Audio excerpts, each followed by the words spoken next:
If you haven't worked out, try these exercises. This video is for you. First exercise is nice. We're gonna go barefoot. You wanna wake up your feet. You wanna feel things. We're gonna do some balance here, and we're gonna work on shoulder posture. We're gonna pose some balance. The balance is gonna work on not waking up the feet, but also waking up the hips. You're gonna get a good hip burn just from the time under tension of 1 foot. Holding one leg with a little give to it, using your toes, using the arch of your foot. Try and just get a good squeeze in those shoulder blades, stretching the chest out.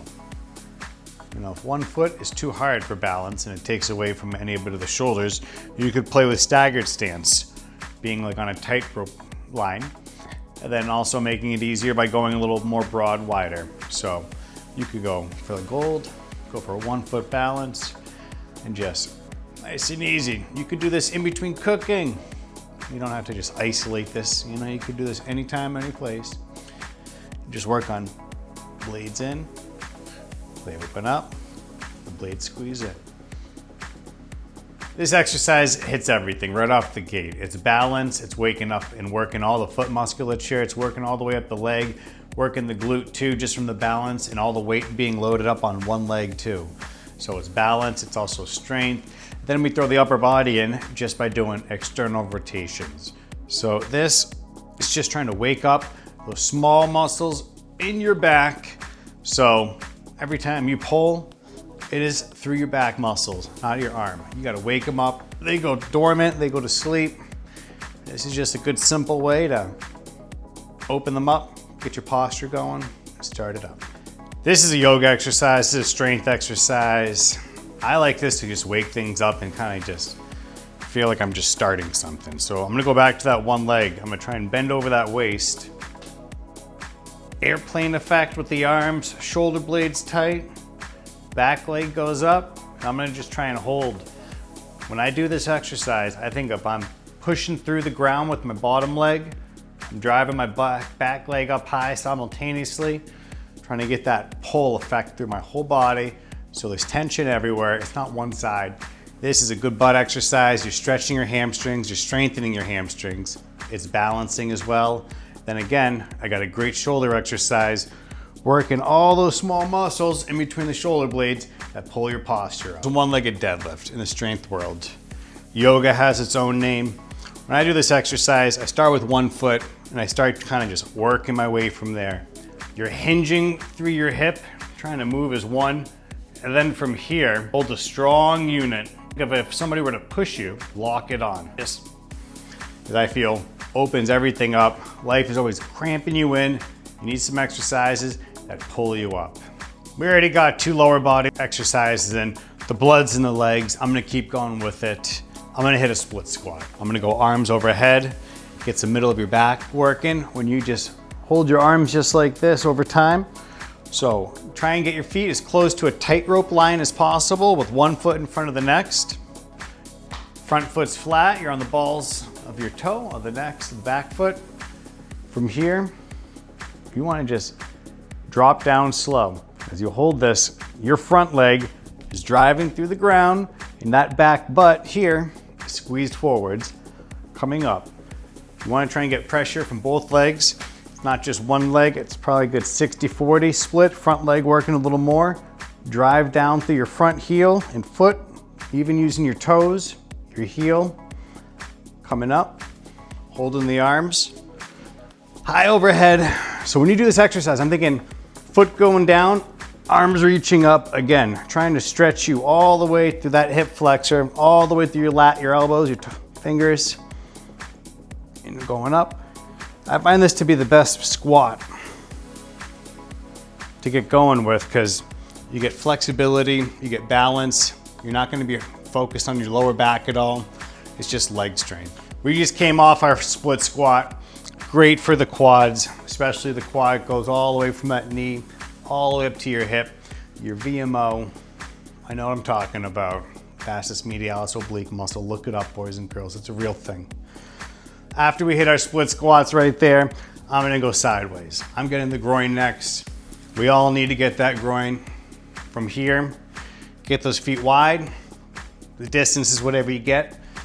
And drive your hips back. Hold one locked, side to side. with the hold. You can do whatever you want with those arms.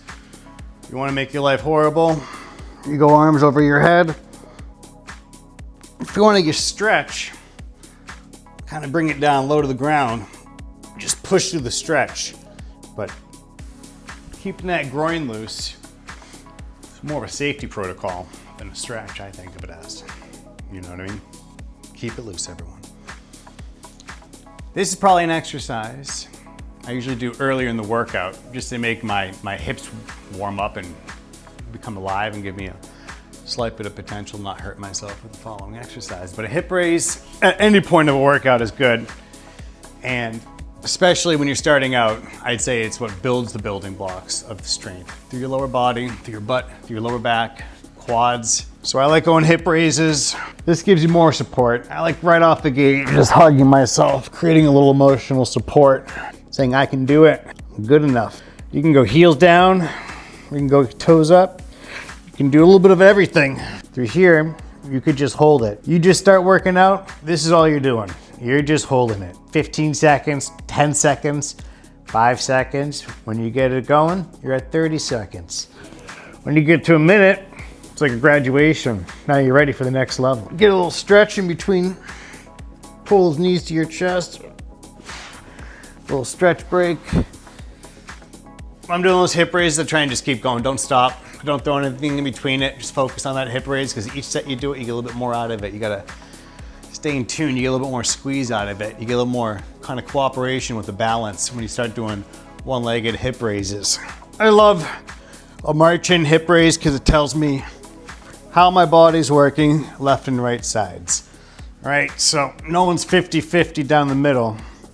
I go arms across here because it takes away some balance from my hands. But you could go a little marching, a little reset.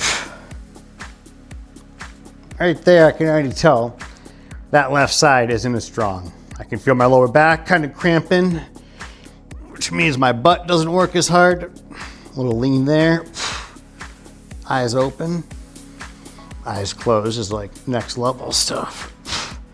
This is your hip raise with a march. Drive through the heel, the butt. But use your toes to balance. You know, it's heel driven, but you use toes for stability. They're there for a reason. We had all lower body base going. We're gonna throw a little plank in. We're gonna play with the planks though. We're gonna go wide stance with the feet. Big focus with planks for abs is, do you actually feel this in your abs? Here's your plank. Everyone has heard or knows of a plank. Hands underneath your shoulders. Take your heels, drive them back. I like going a little wide here. Opens up the hips. But when you're doing a plank, keep that glute butt squeezed in. Focus on. Make these abs the reason you're holding yourself. Do you feel this in your abs? A lot of times people will not feel planks in the abs.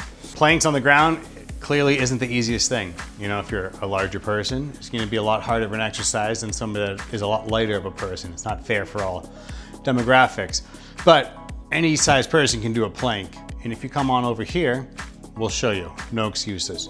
You gotta feel planks in your abs. You wanna feel it here. So you gotta keep those hips dropped down. If going on the ground is too hard to start with a plank, then start elevated, do it right to start though. So you're better off increasing the elevation than being horizontal to do it the right form. So you could find a stair, you could find a bench, go up on here, get yourself a little bit of height, keep your feet, like again, I like to go a little wide, butt down, heels pushed back, and from here, focus on just holding yourself through this midsection, breathing through that diaphragm, and keeping those heels pushed back. Coming forwards puts too much weight on those hands and shoulders, takes away out of those abs. Drive those heels down a bit, then you'll get that tension in that belly. Comment, like, subscribe. Thank all you beautiful people.